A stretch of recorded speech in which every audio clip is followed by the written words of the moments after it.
আফ্রিদি যখন প্রথম অ্যারেস্ট হয় আমরা তো পত্রিকার মাধ্যমে আমরা ভিতর থেকে দেখেছি। তারপরে ও যখন জেল গেটে ওখানে হয় তখন রাতের বেলা কোথায় রাখবে সেটা নিয়ে কর্তৃপক্ষ এই ছিল যে একটা ভালো জায়গায় তো রাখতে হবে। সেই জায়গা থেকে মানে রাতে তো আর এক রুমে একা রাখা যাবে না। তখন তাকে জিজ্ঞাসা করছে তুমি কার পরিচিত কেউ আছে কিনা, তখন সে একটা নামই বলছে সিদ্দিকুর রহমান।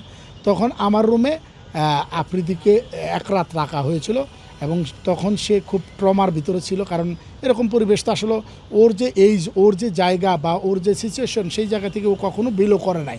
যেহেতু আল্লাহ উত্তম পরিকল্পনাকারী ওকে নিয়েছে সেই জায়গায় সারা রাত আমি যখন তাহাজ্জুদের নামাজ পড়ি তখনও দেখেছি ছেলেটা বারবার উঠে আসতেছিল এবং তাকে সেখানে যতটুকু আমার সাধ্যে, আমার যেহেতু মিডিয়া কর্মী, আমার যেহেতু মিডিয়ার পরিবারের সন্তান, আমাদেরই সন্তান, আমি তাকে সেখানে খাবারের রাতের ব্যবস্থা করেছি। পরের দিন আলোচনা করে তাকে তার একটা রুম সেটেল করে দিয়ে সেখানে তার এই যে লোকদেরকে দিয়েছি তাকে স্বাভাবিক করার জন্য। আর অনেক পরে গিয়েছে, আমি যেহেতু তখন ওই জেলখানাটাকে খাপ খাইয়ে নিয়েছি।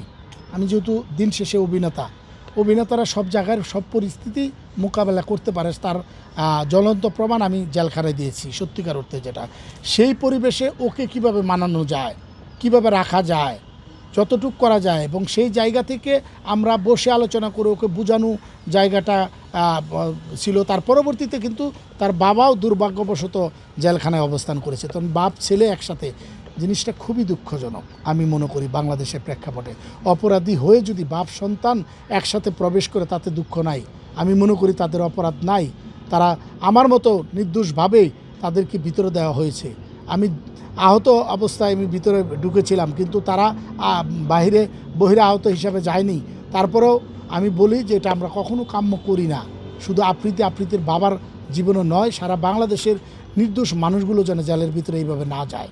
আমি তার কয়েক দিনের যে অ্যাক্টিভিটিস দেখেছি, সে আসলে প্রচণ্ড আকারে আপসেট ছিল যে আমরা বাংলাদেশেতে আমরা এমন কিছু করি নাই, বড় তালিকাভুক্ত অপরাধী না যে আমরা আসলেই ওখানে থাকব।